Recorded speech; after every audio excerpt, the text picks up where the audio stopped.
오늘 우리에게 주시는 하나님의 귀한 말씀은 누가복음서 10장입니다. 누가복음서 10장 25절에서 37절,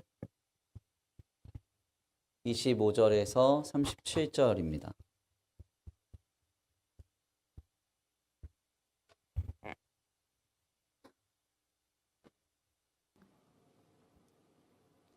말씀이 좀 길기 때문에 한 절씩 교독하고 마지막 절 합독하도록 합니다.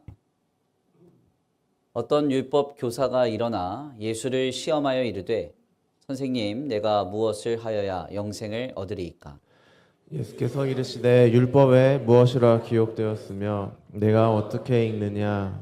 대답하여 이르시되 내 마음을 다하며 내 목숨을 다하며 힘을 다하며 뜻을 다하여 주 너의 하나님을 사랑하고 또 내 이웃을 내 자신과 같이 사랑하라 하였나이다. 예수께서 이르시되 내 대답이 옳도다. 이를 행하라. 그리하면 살리라 하시니. 그 사람이 자기를 옳게 보이려고 예수께 여짜오되 그러면 내 이웃이 누구니이까?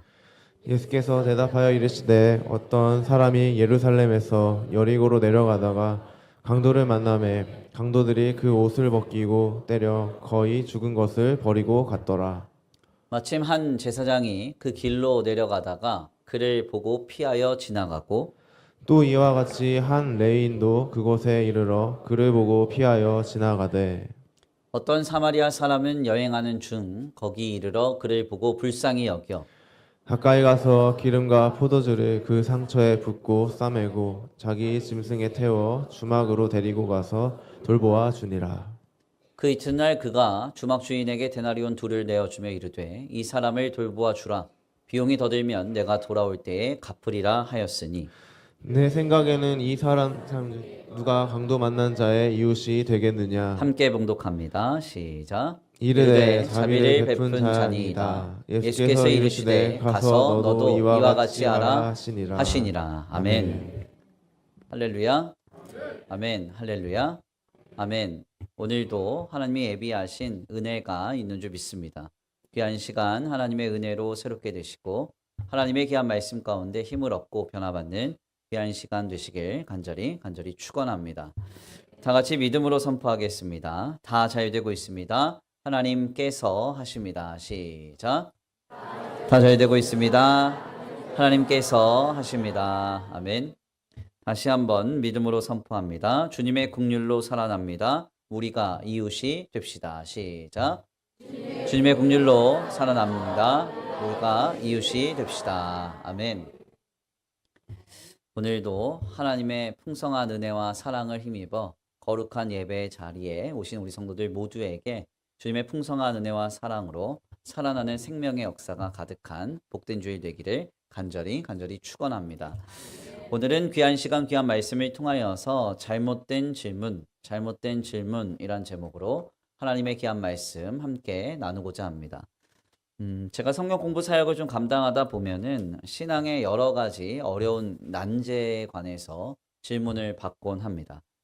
사실상 그러한 질문과 의문들에 있어서 성심성의껏 답변을 해주는 것이 목회자의 거룩한 직임 중에 하나이기도 한데요.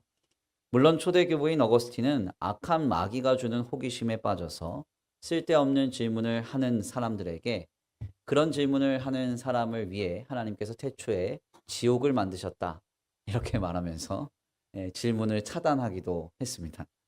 사실 이것은 오늘날 이제 어떤 어려운 질문 혹은 어떤 소비적인 그런 허탄한 의문을 가지고 질문을 가지면서 마음을 어려워하는 사람들에게 질문하지 말고 믿기만 하라라고 하는 이야기로서 회자되는 내용이기도 한데요. 사실상 오늘날 신실한 교육자들은 우리 성도들의 많은 신앙의 의문과 질문을 듣고 또한 그것을 나누면서 성경을 통해서 하나하나 그 질문에 답변해 주고 또 바른 길을 교훈하는 것이 중요한 역할이라고 할 수 있습니다.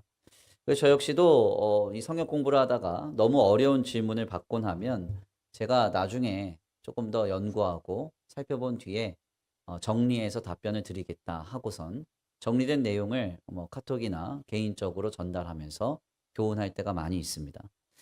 아무튼 그런데 이러한 성도의 신앙과 관련된 질문에 대해서 아주 오래된 유머 하나가 있습니다. 어느 교회에서 초등부 전도사님이 어린아이들을 목양하고 계셨는데요. 갑자기 한 아이가 전도사님께 질문을 하는 겁니다. 전도사님, 전도사님, 예수님과 하나님은 아버지와 아들 사이가 맞죠? 그러는 겁니다. 이 내용이 좀 기특하잖아요. 그래서 전도사님이 신나서 그래 맞지. 우리 하나님은 아버지시고 우리 예수님은 그의 아들이셔. 답변을 해줬습니다. 그런데 그 아이가 갑자기 엉뚱한 표정을 지으면서 이런 얘기를 하는 겁니다. 그런데 왜 예수님은 하씨가 아니에요? 이렇게 하는 겁니다. 보통 아버지 성을 따르는 게 일반적이니까 이 질문을 받고 나니까 순간적으로 전도사님이 너무 당황한 거예요. 바로 답변을 못하고 있었습니다. 그랬더니 그 질문을 한 아이 옆에 있는 아이가 그 질문한 아이의 뒤통수를 팍 때리면서 이렇게 답을 하더라는 거예요. 야 임마 그것도 몰라? 두 분 다 외국인이라서 성이 뒤에 붙잖아. 님씨잖아. 이렇게 얘기를 했다는 거예요. 네. 썰렁한 유머이긴 한데 사실 신앙생활을 하다 보면 별것 아닌 의문, 별것 아닌 질문을 갖게 되죠. 그 질문에 대해서 합당한 해답이나 바른 어떤 깨달음을 얻지 못할 때면 우리의 신앙이 흔들리거나 마음이 어려워지는 상황을 맞기도 합니다. 오늘 본문의 말씀은 예수님께 어느 율법 교사가 질문하는 장면을 전합니다. 특별히 이 율법 교사의 이 질문에 관해서 성경은 합당하지 않은, 건전하지 않은 부정적인 질문이었다고 규정하는데요. 25절 말씀입니다. 우리 함께 다 같이 봉독합니다. 25절 시작. 어떤 율법 교사가 일어나 예수를 시험하여 이르되 선생님 내가 무엇을 하여야 영생을 얻으리이까. 아멘. 아멘. 25절 말씀에 따르면요. 이 율법 교사는 예수님께 질문을 했는데 왜 질문했느냐? 시험하기 위해 질문했다. 성경이 그렇게 말합니다. 여기서 우리말 시험하다라고 번역된 헬라어 에크페이라조라는 이 말은 유혹하고 함정을 파다라고 하는 부정적인 미혹의 의미를 담고 있습니다. 그러니까 이 율법 교사의 질문 자체가 명백하게도 잘못된 질문이었음을 성경이 말하고 있는 것이죠. 우리는 여기에서 이렇게 더 나아가 생각을 해봐야 됩니다. 도대체 성경은 이 율법 교사의 질문을 에크페이라죠. 왜 잘못된 질문이라고 명하고 개념화하고 있는 것일까요? 우리가 그 내용을 살펴보면 크게 세 가지로 이 질문의 잘못된 점을 파악할 수 있습니다. 정리를 해보면 먼저 이 내용을 잘 들여다보니까 질문의 의도가 잘못되었음을 확인할 수 있습니다. 그리고 두 번째는 질문의 내용이 잘못되었음이 확인됩니다. 그리고 마지막으로는 질문자의 태도가 잘못되었음이 우리에게 확인이 됩니다. 먼저는 질문의 의도가 잘못됐어요. 앞서 우리가 나눈 바와 같이 이 율법 교사가 예수님을 왜 향해서 예수님께 질문했는가? 에크페이라조, 시험하기 위해서 이렇게 성경이 말합니다. 여기서 이 에크페이라조라는 이 말은 에크라는 말과 페이라조의 합성어인데 에크라고 하면은 밖으로, 끝까지, 완전히 이런 뜻이고 페이라조라고 하면 시험하다, 유혹하다, 함정을 파다 이런 의미를 담고 있습니다. 그러니까 지금 이 율법 교사는 예수님이 시험에 들도록 혹은 예수님이 함정에 걸리도록 끝까지 몰아치면서 질문을 하고 있었다고 성경은 말하고 있는 것이죠. 그러니까 이 질문자의 의도가 너무나도 잘못된 것입니다.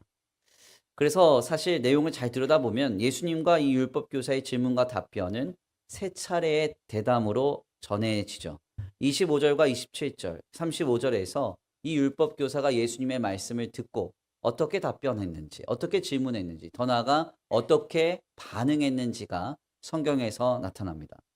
놀랍게도 이 질문과 대답, 반응의 현장을 보면 단 한마디도 예수님의 말씀과 예수님의 생각을 반영해서 율법 교사가 말하거나 묻거나 대답하거나 반응했다는 기록이 전혀 없습니다. 그래서 전해지는 말씀이 무엇인가 하냐면 25절 말씀 보니까 시험하려고 예수님께 질문했다. 27절 말씀 보니까 자기를 옳게 보이려고 예수님께 대답했다. 35절 말씀의 이후에 보니까 예수님의 비유의 말씀을 듣고도 그가 순종하거나 어떤 삶을 결단했다라는 기록이 전혀 없습니다. 그러니까 이 사람의 질문은 예수님께 뭔가를 듣고 깨달아서 그것을 인식함으로써 새로운 삶을 결단하고자 주님께 질문한 것이 아니라는 거예요. 질문이라는 것은 모르는 것을 알게 되고요. 그렇죠? 새로운 사실 앞에 깨닫게 되어서 삶을 결단하기 위해서 질문을 하는 겁니다. 그런데 질문을 한다고는 하는데 나는 다 답을 알고 있어. 네가 제대로 말하는지 안 말하는지 내가 한번 두고 보는 거야. 이런 태도로 질문한다면 그건 질문이 아니죠. 더 나아가 내가 한 질문에 네가 말실수를 하면 내가 그걸 탁 꼬투리 잡아가지고 아주 혼내줄 거야.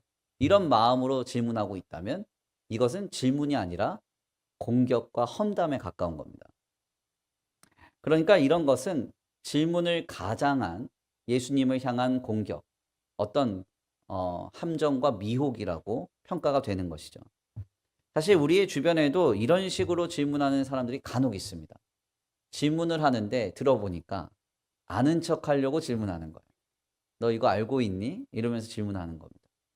어떤 분들은 사람을 민망하게 하려고 질문합니다. 네, 이것은 질문이 아니죠. 커뮤니케이션 전문가가요, 우리가 만나서 관계하는 사람들 중에 살면서 대화하기를 피해야 하는 사람을 이렇게 정리했습니다. 상대가 말할 때 자기가 할 말을 생각하는 사람. 이런 사람과는 대화할 필요가 없다는 거예요. 대화 가운데 오히려 상처받고 넘어지고 오히려 마음이 힘들다는 겁니다. 대화라는 건 뭐예요? 서로 간의 생각과 감정을 함께 나누고요. 그 대화 속에서 서로가 영향을 받고요. 혹은 깨달아서 서로 간의 긍정적인 방향으로 나아갈 때 이게 대화죠. 아멘입니까? 그런데 대화는 하는데 남의 얘기는 하나도 안 듣고 들으면서 나 할 말만 생각하고 있다가 그 말만 하는 거예요. 그럼 그게 대화예요? 대화가 아니에요. 네. 어려워요? 대화가 아니에요. 대화가. 이건 대화가 아닙니다. 오늘 본문 말씀에 증거되는 율법 교사도 동일하죠. 이 사람은요, 지금 예수님이 어떤 말씀을 하시든지 아무 상관이 없어요. 내가 하고 싶은 말만 하는 거예요. 내가 하고 싶은 말.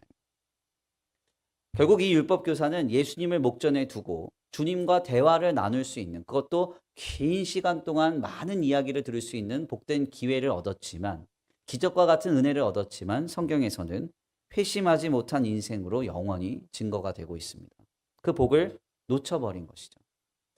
오늘 우리의 자세가 이와 같으면 안 됩니다. 우리의 신앙생활을 영위하다 보면 우리도 많은 질문을 하게 되죠. 누구 앞에? 하나님 앞에. 그렇죠? 신앙생활 하다 보면 이런 저런 문제 앞에서 주님을 붙잡고 질문을 할 때가 있습니다. 주님, 이것은 왜 이럽니까? 이것은 아닌 것 같은데요. 어려운데요. 이런 어떤 마음을 토로할 때가 있습니다. 주님을 붙잡고 질문이 생기고 의문이 생긴다면 언제든지 나아가서 담대하게 물으셔야 됩니다. 그렇지만 그 물음의 자세는 주님 말씀하시면 내가 듣겠습니다. 주님의 말씀 앞에 내가 내 것을 깨트리고 새롭게 하겠습니다. 이 자세가 전제돼야 돼요. 주님이 뭐라고 말씀하시든 내 말만 맞습니다. 그렇게 말하는 것은 유익이 없다는 거예요. 이거는 바르고 건전한 신앙생활이 아니라는 것입니다. 오늘 이 주일에 주님 앞에 서는 아름다운 질문자의 자세가 새롭게 되기를 간절히 축원합니다. 두 번째로 이 율법 교사의 질문은 질문 내용 자체가 잘못되었음을 확인할 수 있습니다. 25절 말씀인데요. 우리 다시 한번 읽어보겠습니다. 25절 시작. 법교사가 일어나 예수를 시험하여 이르되 선생님 내가 무엇을 하여야 영생을 얻으리이까. 아멘. 아멘. 25절 말씀 보니까 지금 율법교사 이렇게 질문해요. 선생님, 무엇을 하여야 영생을 얻습니까? 이렇게 질문합니다. 이 질문은 질문 자체가 내용이 잘못된 거예요. 왜 그런가? 진리인 기독 신앙 안에서 우리의 구원은 행함으로 얻는 것이 아니기 때문에 그렇습니다. 수많은 우상의 종교들은 그들의 행함을 바탕으로 그들이 섬기는 우상이 구원을 줄 것이라고 약속합니다. 그래서 어떤 종교는 108배를 하고 3000배를 하고 뭘 사기도 하고 달기도 하고 행하기도 하고 바치기도 합니다. 그렇지만 우리의 구원은 이런 식으로 이루어지는 게 아닙니다. 전적인 하나님의 은혜와 택하심의 긍휼, 자비 속에서 우리의 구원이 하나님의 채움으로 인하여서 세워져 가는 것이죠. 우리를 돌보시고 우리를 이루어 가시는 하나님의 전적인 은혜가 우리의 구원을 이뤄가는 겁니다. 영생은 그렇게 얻어지는 거예요. 그런데 지금 이 율법 교사는 뭐라고 말합니까? 지금 무엇을 행해야 구원을 받을 수 있습니까? 이렇게 묻고 있는 것이죠. 주님은 결국 이 사람을 깨닫게 하기 위해 다시 한번 질문합니다. 도저히 인간이 감당할 수 없는 율법을 행하라고 말씀하시는 질문이었던 것이죠. 26절에서 28절입니다. 우리 함께 다 같이 봉독합니다. 26절에서 28절 시작. 예수께서 이르시되 율법에 무엇이라 기록되었으며 내가 어떻게 읽느냐 대답하여 이르되 내 마음을 다하며 목숨을 다하며 힘을 다하며 뜻을 다하여 주 너의 하나님을 사랑하고 또한 내 이웃을 내 자신같이 사랑하라 하였나이다. 예수께서 이르시되 내 대답이 옳도다. 이를 행하며 그리하면 살리라 하시니. 아멘. 이 율법 교사는요, 예수님 앞에서 어떻게 하는 것이 율법인가를 압축해서 설명합니다. 하나는 하나님을 사랑하는 것이고, 다른 하나는 이웃을 사랑하는 것이라는 거예요. 특별히 이 두 가지는 상관관계가 있죠. 하나님을 전심으로 사랑하는 사람은 주님이 전심으로 사랑하는 영혼과 생명을 향하여서 사랑의 마음을 가질 수밖에 없는 겁니다. 중요한 점은 이건 너무나도 우리가 지키고 또한 감당해야 할 신앙의 표준과 실천의 영역이지만 중요한 것은 이 율법을 완벽하게 감당할 수 있는 사람은 아무도 없다는 거예요. 네, 힘과 정성과 모든 것 다해서 지난 한 주간 주님을 사랑하며 살아가셨죠. 네, 이웃을 내 몸과 같이 사랑하면서 살아셨죠. 네, 아예 아멘도 안 나와요. 아멘. 사실 이렇게 주님 앞에 대답을 했을 때 그는 알았어야 돼요. 율법 교사는 이것이 하나님 앞에 우리가 받은 율법이지만 나는 행할 수 없다. 주님의 은혜와 자비와 긍휼이 필요합니다. 이렇게 고백을 해야 되는데 본문 말씀의 이 율법 교사는 자신의 질문이 어디서부터 잘못되었는지조차 파악을 못하고 있습니다. 결국 그는 주님 앞에서 호기롭게 하나님을 사랑하고 이웃을 사랑하는 것으로 율법을 정리한 뒤에 예수님이 그와 같이 행하라 했더니 누구에게 가서 행해야 됩니까? 이렇게 되묻고 있는 거예요. 사실 오늘 우리 같으면 주님이 하나님을 마음과 뜻과 정성, 힘을 다해서 사랑하는 것과 또한 이웃을 내 몸과 같이 사랑하는 것이 율법이니 가서 행하라 라고 했으면 우리는 정직하게 이렇게 고백할 것 같아요. 주님, 알긴 알지만 안 됩니다. 못합니다. 연약합니다. 부족합니다. 불쌍히 여겨 주옵소서. 우리 같으면 이렇게 고백할 텐데 이 율법교사는 그렇게 하지 않아요. 바로 여기에서 이 율법교사의 태도에 문제가 있음이 확인이 됩니다. 29절 말씀 읽어볼게요. 29절 함께 봉독합니다. 시작. 그 사람이 자기를 옳게 보이려고 예수께 여짜오되 그러면 내 이웃이 누구니까. 아멘. 아멘. 29절 말씀 보니까 예수님께 다시 한번 또 율법교사가 묻습니다. 근데 물은 그 목적이 뭐냐? 자기를 옳게 보이려고 예수님께 물었다. 성경이 그렇게 말하고 있는 거예요. 여기에서 이 율법교사의 태도가 너무나 잘못되었음이 확인이 되죠. 지금 이 대화의 흐름 속에서 지금 율법교사는 예수님을 어떤 식으로 바라보고 있는가? 내가 너보다 낫지. 내가 네가 생각하는 것보다 훨씬 더 의롭지. 이런 식으로 주님을 바라보고 있는 그의 태도가 나타나는 거예요. 가만 한번 생각해 보세요. 여기서 있는 김두열 목사가요. 돈이 꽤 있습니다. 얼굴 보시면 아시겠죠? 부티가 좔좔 흐르니까 네. 믿어지진 않아도 돈이 꽤 있다고 생각해 보세요. 그런데 이 앞자리에 대기업 회장이 앉아 있는 거예요. 제가 제 생각에 돈이 좀 있다고 생각하는데 대기업 회장 앞에서 돈 있는 척을 하겠어요? 안 하겠어요? 하면 그게 정신병, 죄송합니다. 이상한 거죠. 하지 않아요. 제가 꽤 의롭게 삽니다. 그런데 완전한 의이신 주님이 앉아 계세요. 그 주님 앞에서 내가 의로운 척을 하겠어요? 안 하겠어요? 안 하죠. 의로운 척을 하고 돈 있는 척을 한다는 것은 상대가 나와 견주어 볼 법하다. 혹은 나보다 아래에 있다라는 것이 전제되지 않으면 티를 내지 않아요. 지금 성경에서 율법교사가 자기를 옳게 보이려고 예수님께 여쭤봤다 그랬어요. 이 말은 뭡니까? 지금 예수님을 자기 아래 두거나 자기와 견주어 볼 대상처럼 여기고 있는 겁니다. 그러니까 정리를 해보면 이 율법교사의 이 질문은 질문의 의도, 내용, 모든 태도가 다 합당하지 않은 상태였다는 겁니다. 결국 예수님은 이 사람을 깨닫게 하시고자 사마리아인의 비유를 들려주시죠. 좀 말씀이 길지만 30절에서 37절까지 말씀 함께 읽어보겠습니다. 함께 봉독합니다. 시작. 예수께서 대답하여 이르시되 어떤 사람이 예루살렘에서 여리고로 내려가다 강도를 만나매 강도들이 그 옷을 벗기고 때려 거의 죽은 것을 버리고 갔더라.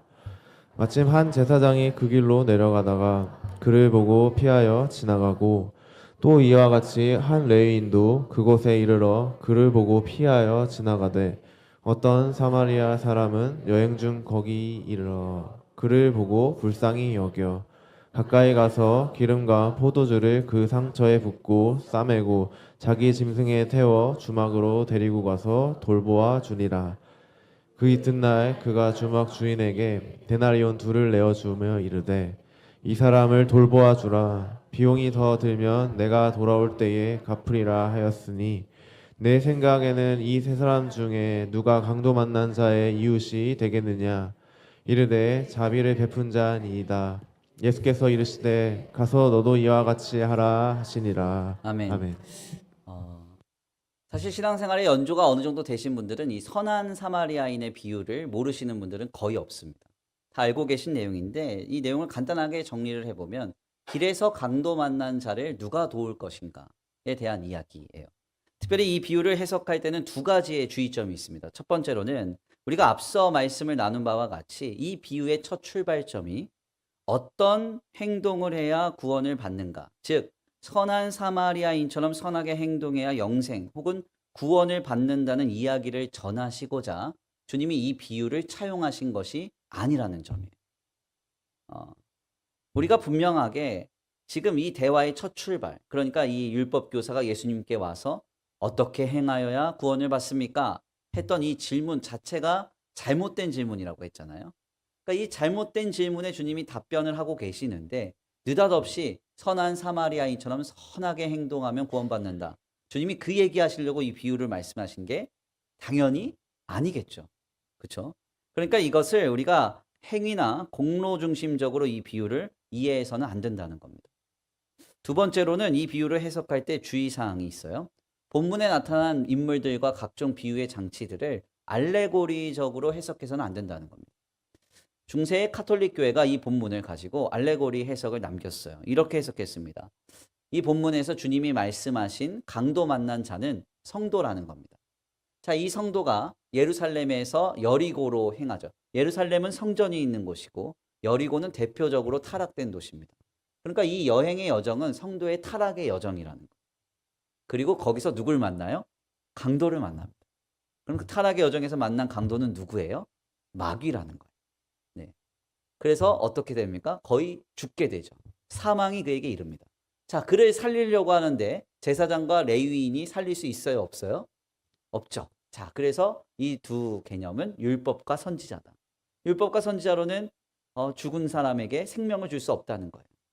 그래서 나타난 이가 누구냐? 사마리아인. 이 사람은 그리스도다. 이렇게 얘기합니다.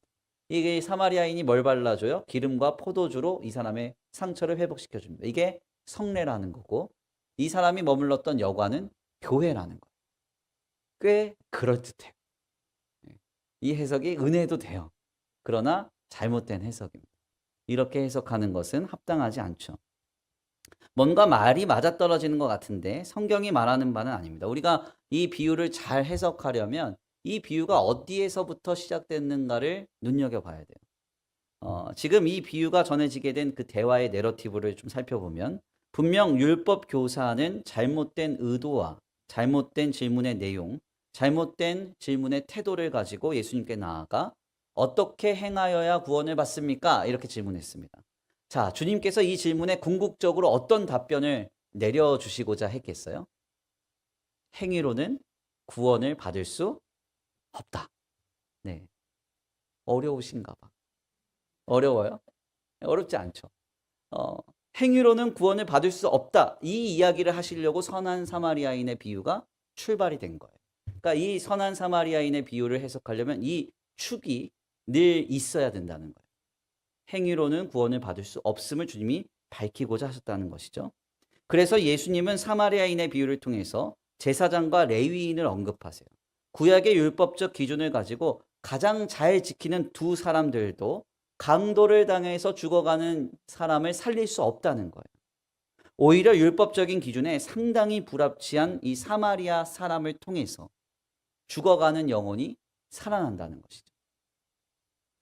이것은 무엇을 말하는가? 오늘 우리에게 임한 은혜가 이와 같다는 겁니다. 자격 없는 자에게, 부족한 자에게 어떤 행위나 공로로 하나님의 어떤 구원이 힘입어지는 게 아니라 무작정 찾아오시는 하나님의 은혜가 우리를 살리고 새롭게 한다는 것이죠. 동시에 우리도 이런 은혜를 힘입었으니 우리도 연약하고 부족한 자로서 하나님 앞에서 이웃에게 선을 행하며 살아갈 것을 강권하고 계시는 겁니다. 즉, 이 사마리아인의 이 비유의 이 개념에 있어서 중의적인 의미를 파악하셔야 된다는 거죠. 아멘입니까? 어떤 외적으로 볼 때 완벽한 기준과 율법적인 공로를 통해서 영혼과 생명이 살아나지 않았음 같이 하나님도 우리에게 찾아오셔서 하나님의 은혜가 나를 살렸고요. 그 은혜를 비친 우리도 내가 이웃이 되라 하는 주님의 명령으로 나아가 은혜에 비친 자의 삶을 아름답게 헌신하며 살아가야 된다는 것입니다. 주님은 선한 사마리아인의 비유를 듣고 깨달아서 이제 누가 나의 이웃이냐, 누가 나의 선한 행위를 받겠느냐 하는 이 시각에서 벗어나 내가 이웃이 되라. 즉, 너 자신도 하나님의 긍휼이 필요한 존재임을 알아서 지금 네가 받았던 그 은혜와 사랑을 만나는 모든 자들에게 베푸는 자가 될 것을 강권하고 계시는 것이죠. 오늘 우리가 바로 이 비유를 통해서 이것을 깨달아야 합니다. 오직 하나님의 은혜와 사랑으로만 구원의 역사가 가능함 앞에서 결코 교만할 수 없는 나를 발견해야 돼요. 아멘입니까? 신앙생활에 나는 연조가 깊어요. 나는 기도도 많이 했고 헌신도 많이 했고 신앙생활을 수십 년째 했어요. 이걸로 구원받는 게 아니라 자격 없는 나에게 주님이 은혜를 베풀어 주셔서 주님을 알게 하셨고 주님을 믿게 하셨고 주님의 구원에 참여시켜 주셨다는 것이죠. 이런 나를 발견하고 긍휼을 힘입어야 하는 누군가에게 우리가 이웃이 되기를 강권하면서 깨닫는 그 말씀이 오늘 우리에게 전해져야 될 줄 믿습니다.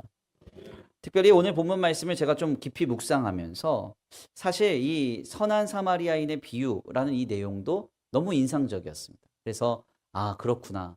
하나님께서 오직 은혜로 구원을 받는 나임을 깨닫게 하기 위해서 그리고 그 은혜에 빚진 자의 삶을 결단하게 하시기 위해서 이 비유를 내게 전해주셨구나. 이것도 큰 은혜가 있었는데 사실 이것보다 더 큰 은혜는 예수님과 이 율법 교사 사이의 대화의 흐름 속에서 큰 감동을 받았습니다. 사실 이 질문의 내용 자체가 보면 예수님이 잘못된 질문에 답하시는 현장입니다.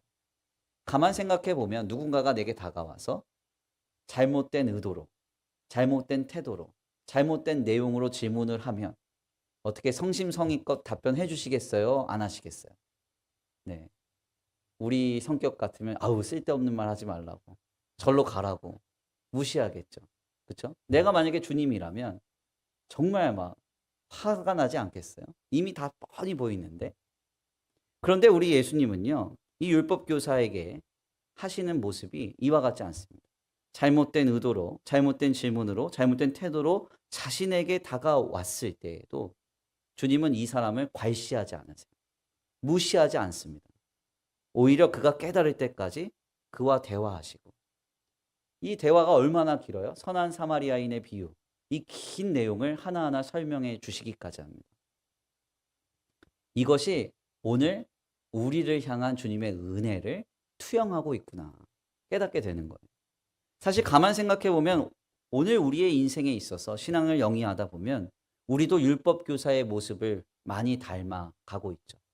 하나님 앞에서 허탄한 질문을 많이 하잖아요. 때때로 내가 내 삶의 주인이 돼서 나를 드러내고 나를 관철시키기 위해 질문하고 더 나아가 때때로는 우리가 아프고 지치고 힘들고 무너져서 잘못된 질문을 하는 자로 살아갈 때가 많습니다. 바로 이때 주님이 우리에게 하시는 일은 무엇일까요? 네, 어떤 일을 하실까요? 은혜를 베풀어 주시죠. 나를 포기하지 아니하시고 나를 붙들어 주시며 부족하고 연약하며 자격 없는 나에게 한량없는 자비와 긍휼을 베풀어 주세요. 그 은혜는 우리에게 어떻게 임하는가? 데우스 로키투로 하나님의 말씀으로 그 은혜가 우리에게 찾아온다는 거예요. 마치 율법 교사가 잘못된 질문을 했을 때 예수님께서 하나하나 설명해 주시며 그에게 말씀하셨던 것과 같은 은혜가 우리에게 있다는 것입니다. 기록된 말씀 66권의 성경을 통해서 깨달음을 주세요. 선포된 말씀 설교를 통해서 우리 안에 말씀을 통한 은혜로 우리를 새롭게 하십니다. 그 말씀이 살아있고 운동력이 있어서 내 안에 감동된 하나님의 말씀으로 효력 있게 역사될 때까지 주님은 이 사역을 그치지 않고 포기하지 않으신다. 제가 이 사실을 말씀의 흐름 속에서 예수님과 이 율법 교사의 대화 속에서 발견하고 너무 큰 은혜를 받았어요. 우리가 분명하게 알아야 할 사실이 있습니다. CCC 대학의 대학 선교의 설립자인 빌 브라이 박사가 남긴 유명한 말이 있어요. 이런 말을 했습니다.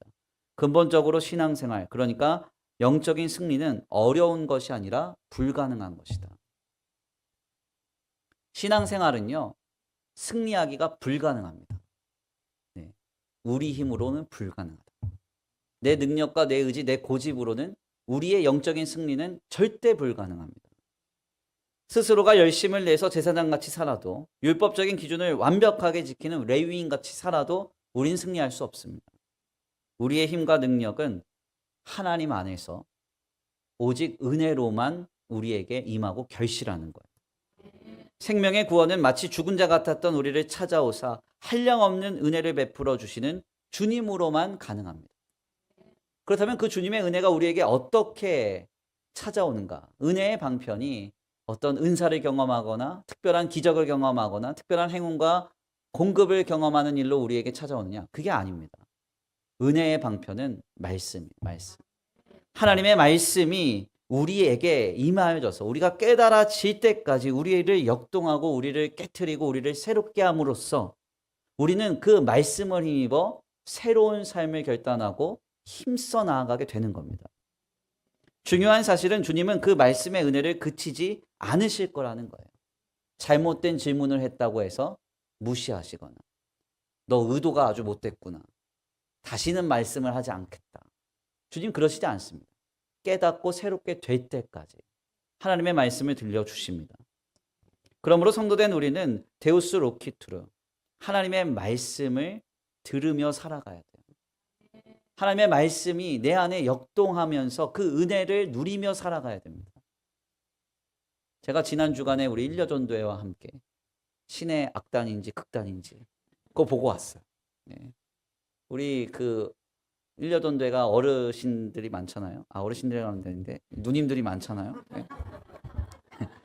네. 많아서 이제 모시고 가니까 막 다 경로 할인이에요. 얼마나 싼지 몰라.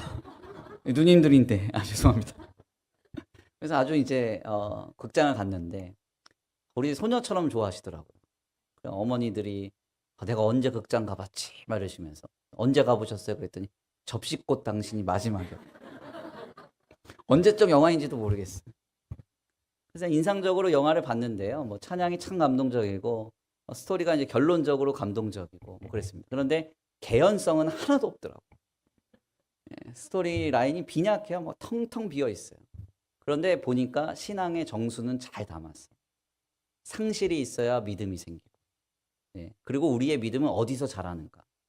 거기서 믿음 없는 사람들이요. 믿음이 자라나는 현장이 어떻게 시작되냐면 말씀을요. 소리내서 계속 읽습니다. 북한 공산당들이 한국의 그 기독교인들보다 더 열광적으로 주님을 신앙하는 방법이 뭐냐? 말씀을 알아야 된다 그래서 하루 종일 소리내서 성경 읽어요. 그러다가 갑자기 주님을 믿어요. 개연성이 하나도 없죠. 개연성이 하나도 없는데 사실 이게 우리가 믿는 신앙의 여정 속에서 수천 년 동안 교회사 속에서 나타나는 하나님의 은혜의 방편의 역사입니다. 오직 말씀만이 우리를 새롭게 해요. 그 말씀은 그치지 않습니다. 쉬지 않습니다. 중단되지 않아요. 19세기에 살았던 아라벨라 행키라는 여성이 있습니다. 이 여성은 본래 이제 은행가 가문에서 태어났습니다. 19세기에 은행가 가문에서 태어났으면요. 정말 부자입니다. 우리 생각하는 건 이상으로 부자예요. 이 독과점의 시대잖아요.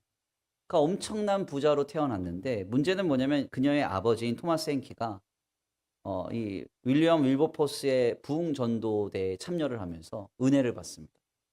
그래서 완전히 집안이 뒤집어져요.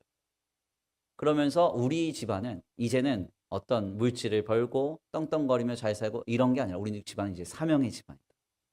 그래서 온 집안이 하나님의 복음 사역을 위해 전념하는 역사로 바뀝니다.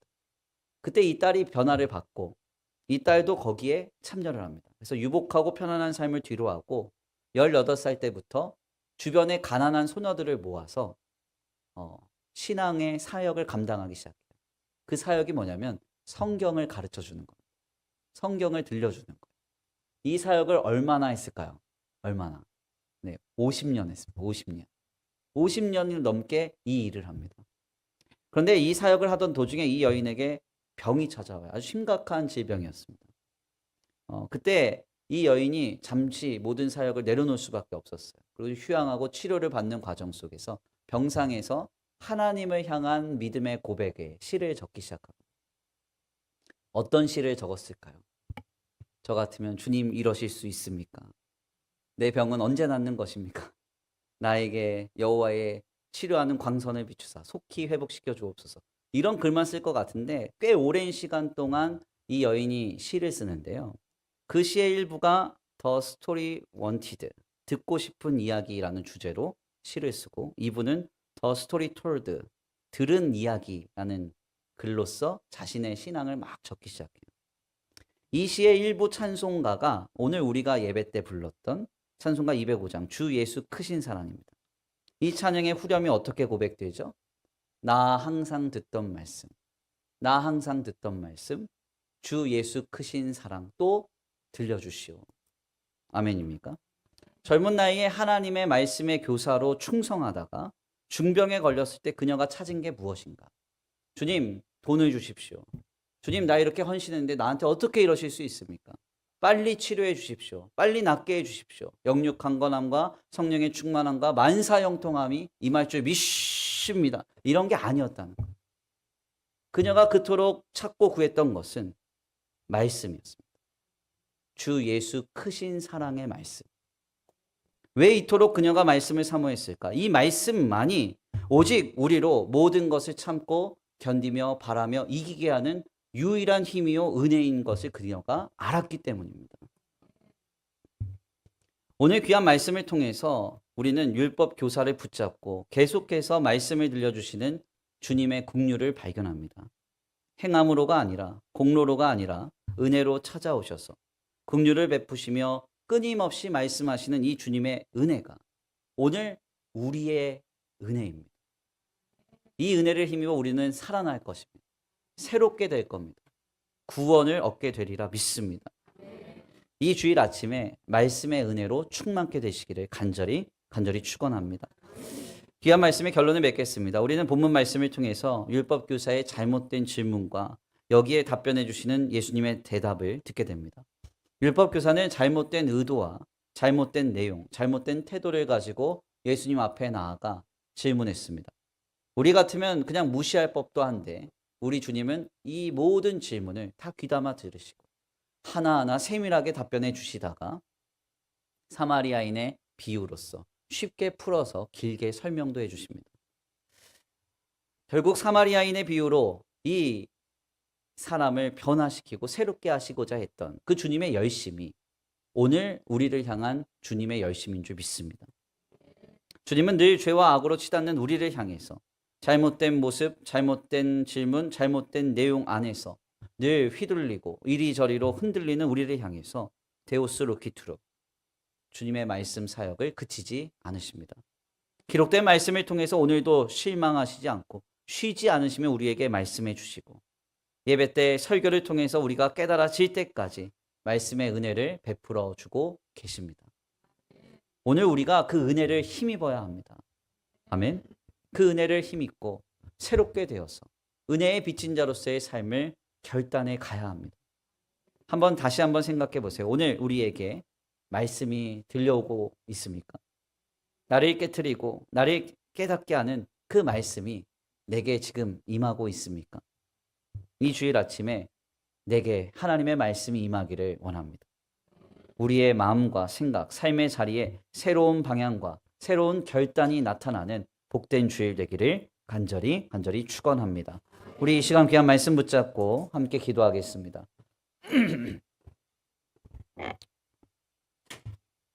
찬양의 가사를 생각하시면서 함께 고백하겠습니다. 말씀 앞에서 경외함으로 주께 홀로 섭니다. 주님의 말씀을 붙잡고 살아가겠습니다. 결단하길 원합니다.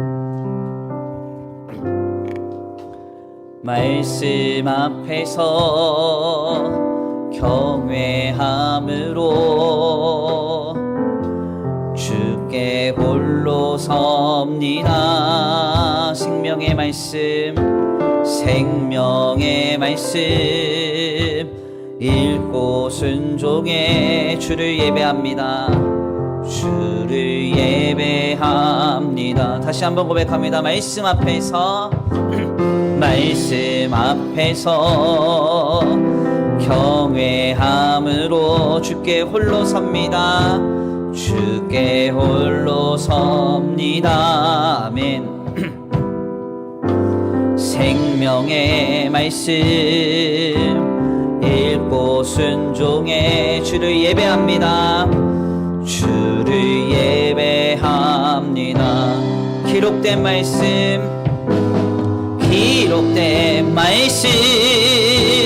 힘이 있어서 진리로 우리 거룩해 하며 거룩한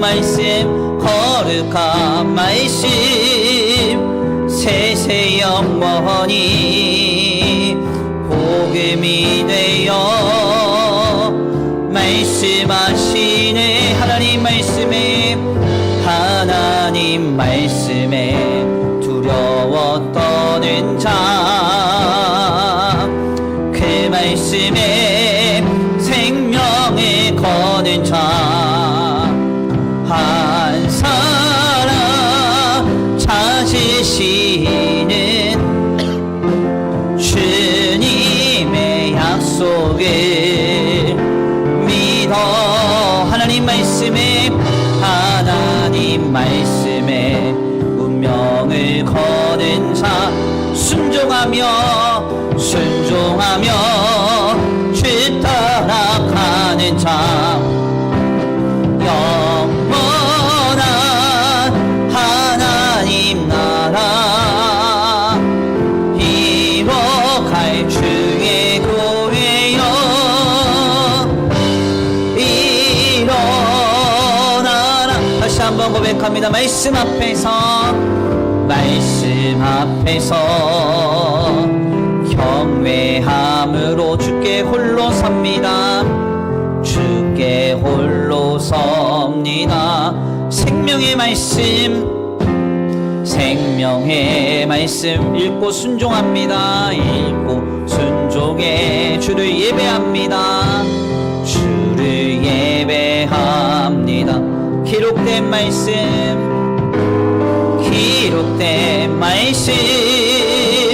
힘이 있어서 진리로 우리 거룩해 하며 거룩한 말씀 세세 영원히 복음이 되어 말씀하시네. 하나님 말씀에 두려워 떠는 자, 그 말씀에 생명을 거는 자, 한 사람 찾으시는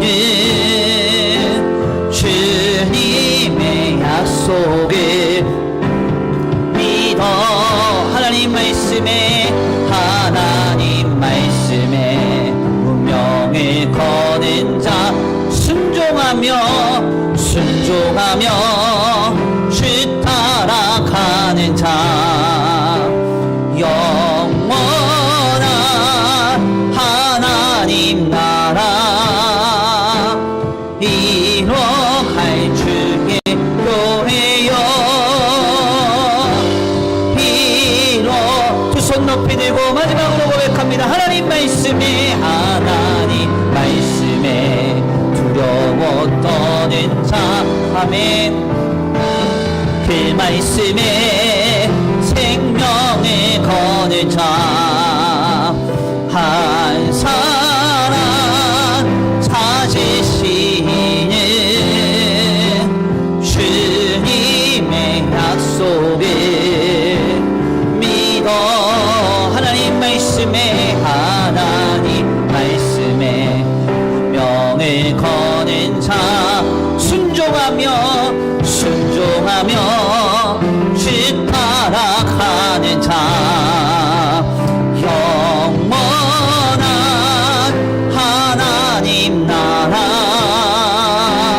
이뤄갈 주의 교회여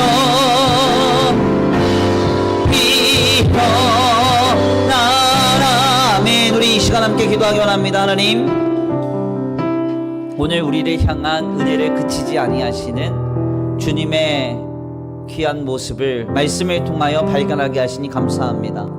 인생의 수많은 여정을 지나며 우리는 늘 잘못된 질문을 주님 앞에 던지며 그것 때문에 시험 들고 넘어지며 씨름하며 살아갑니다. 주님, 그러나 한량없는 은혜로 주님께서 우리에게 말씀 가운데 찾아오셔서 우리의 마음을 어루만져 주시고 새롭게 하시는 줄 믿습니다. 그 은혜가 우리에게 있습니다. 그 은혜가 내게 필요합니다. 주님, 오늘 이 주일에 주님 앞에 결단하며 사모하고 간구하옵나니 주여 이 시간 우리에게 은혜를 베풀어 주옵소서. 하나님의 말씀으로 내 안에 충만케 채워 주옵소서. 66권의 성경의 말씀이 내 삶의 지표와 방향이 되기를 원합니다. 주님, 선포된 말씀을 통해서 우리의 굳어진 심령이 깨어지고 완악한 마음이 녹아지기 원합니다. 주님, 이 시간 말씀의 은혜를 베풀어 주옵소서. 결단하고 사모하시면서 함께 말씀 붙잡고 기도하며 나아가겠습니다. 함께 기도합니다. 사랑과 은혜가 많으신 하나님 감사합니다. 오늘 귀한 자리에 주님 앞에 나와 하나님의 귀한 말씀을 상고하며 주님 앞에 나아가게 하시니 감사합니다. 주님, 잘못된 모습으로 잘못된 의도와 내용으로 주님 앞에 나와 질문하는 이 율법 교사를 향해서 주님은 끊임없이 말씀하시며 이유를 들려주시며 그를 깨닫게 하고자 하셨습니다. 이 주님의 모습이 오늘 나를 향한 하나님의 은혜인 줄 믿습니다. 주여, 사경 없는 나에게 아버지 늘 결핍되며 죄와 가운데 부족한 나에게 하나님의 은혜 베풀어 주셔서 하나님의 사람 삼아 주셨으니 그 은혜를 힘입어 오늘 믿음으로 살아가기를 원합니다. 주여, 이 놀라운 은혜가 하나님의 말씀으로 날마다 순간마다 경험되기를 원합니다. 주님, 하나님의 말씀에 우리의 마음에 채우게 하소서. 기록된 말씀 66권의 말씀이 내 삶의 방향이 되고 표대가 되는 거룩한 역사가 있게 하여 주시옵소서. 주님, 이 시간 하나님의 말씀에 충만한 주일이 되리라 믿습니다. 하나님, 그 말씀의 은혜를 우리 가운데 내려주사 아버지 66권의 성경의 말씀이 살아있고 운동력이 있어 우리의 심령과 골수를 찔러 쪼개며 우리의 삶과 삶의 자리를 변화시키는 역사로 이어질 수 있도록 주님, 하나님의 말씀을 가까이 하게 하시고 하나님의 말씀을 붙잡고 살아갈 수 있는 우리의 믿음이 되게 하여 주시옵소서. 이 시간 아버지 설교를 통하여서 우리의 강박하고 완악한 마음이 녹아지기를 원합니다. 하나님 역사하여 주옵소서. 하나님 인도하여 주시옵소서. 함께하여 주시옵소서. 아버지, 주님의 말씀이 들려질 때 나도 모르는 사이에 굳어져 있던 우리의 마음이 녹아지게 하시고 아버지 닫혔던 마음이 열려지게 하시고 하나님의 말씀이 우리 안에서 30배, 60배, 100배로 결실함으로 인하여 깨트리고 내려놓고 하나님의 말씀 안에 놀라운 열매를 맺는 우리의 삶이 될 수 있도록 주님 붙들어 주시옵소서. 우리가 잘못된 태도와 잘못된 의도와 잘못된 내용으로 주님 앞에 나아가 늘 질문을 던지며 의문을 갖고 아버지 주님 붙잡고 살아갈 때에도 아버지 주님, 우리를 포기하지 아니하시며 아버지 우리에게 실망하지 아니하시며 우리를 괄시하거나 무시하시지 않는 주님이신 줄 믿습니다. 깨달을 때까지 택한 바 영원한 생명 얻기까지 말씀의 은혜를 아버지 끝없이 내려주실 주님의 은혜를 기대하고 소망합니다. 주여 우리 가운데 은혜를 내려 주옵소서. 함께하여 주옵소서. 아버지 하나님의 은혜로 충만케 하여 주시옵소서. 주님 도우실 줄 믿습니다. 역사하시고 인도하실 줄 믿습니다. 함께하실 줄 믿습니다. 하나님 말씀에 두려워 떠는 자, 그 말씀에 생명을 거는 자, 한 사람 찾으시는 주님의 약속을 믿어 하나님 말씀에 운명을 거는 자, 순종하며 주 따라가는 자, 영원한 하나님 나라 이뤄갈 주의 교회여 일어나라. 하나님 말씀에 두려워 떠는 자, 그 말씀에 생명을 거는 자, 한 사람 찾으시는 주님의 약속을 믿어 하나님 말씀에 운명을 거는 자, 순종하며 주 따라가는 자, 영원한 하나님 나라 이뤄갈 주의 교회여 일어나라.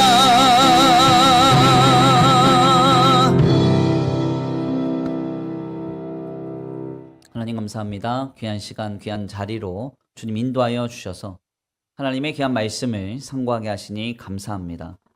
주님 그렇습니다. 우리는 우리의 인생을 영위하면서 늘 잘못된 의도로, 잘못된 태도와 내용으로 하나님 앞에 의문과 질문을 던지며 이리저리로 흔들리는 인생을 살아감을 주님 앞에 고백합니다.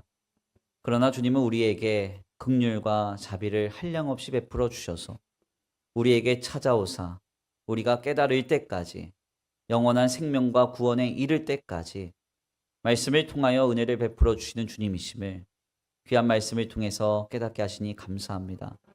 주님, 그 은혜가 우리에게 필요합니다. 세상을 보며 사람을 볼 때 만족함이 없고 늘 물질은 배신하고 변하기 마련이지만 하나님의 말씀은 살아있고 운동력이 있어 우리의 심령과 골수를 찔러 쪼개고 풀은 마르고 꽃은 시들지만 주님의 말씀은 영원히 우리 안에 살아있어 힘이요 능력이요 위로와 소망이 되는 줄 믿습니다.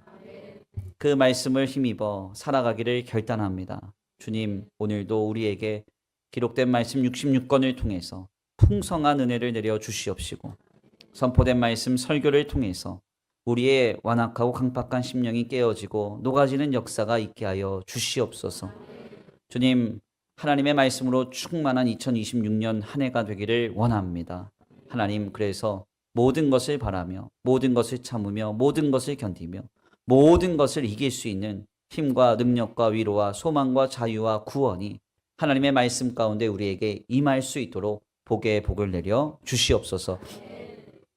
이 시간 주님 앞에 나와 예배하고 돌아가는 발걸음 안전히 거하게 하시고 한 주간의 삶을 주님 앞에 의탁합니다. 말씀의 은혜의 빚진 자로서 한 주간을 살아갑니다. 우리의 삶의 여정을 통해 만나는 많은 사람들이 은혜의 빚진 자 우리의 삶을 통하여서 그들도 영원한 생명이신 주님을 경험하고 만나는 은혜가 있게 하여 주시옵소서. 우리의 한 주간이 그와 같이 쓰임받는 역사가 있게 하여 주시옵소서. 이 시간 주님 앞에 귀한 예물 올려드립니다. 이 예물이 쓰여지는 곳곳마다 영혼과 생명이 살아나게 하시고 하나님의 나라와 주님의 복음을 위하여 쓰임받는 거룩한 예물 되게 하여 주시옵시되 드려진 손길 위에 복의 복을 더하사 하늘의 신령한 복과 땅의 기름진 복으로 차고 흔들어 넘치도록 채워 주시옵시고 모두가 다 힘들다고 하는 이 시대 속에서 이삭이 흉년 가운데 100배의 결실을 얻었던 그랄의 복이 이들의 가정과 생업 위에 임하게 하여 주시옵소서. 도우시고 인도하시며 함께 하실 줄 믿고 감사함 올려드리오며 사랑과 은혜가 많으신 우리 구주 예수 그리스도의 이름으로 감사하며 기도 올려드립니다. 아멘. 이제는 우리 주 예수 그리스도의 은혜와 성부 하나님의 극진하신 사랑하심과 성령 하나님의 내주교통하심이 오늘 귀한 말씀 가운데 깨닫고 하나님께서 우리를 향한 은혜를 그치지 아니하심을 늘 기억하고 포기하시지 않는 은혜로 말씀의 은혜를 힘입기로 결단하는 모든 성도들 머리머리 위에 이제로부터 영원토록 함께 있을지어다.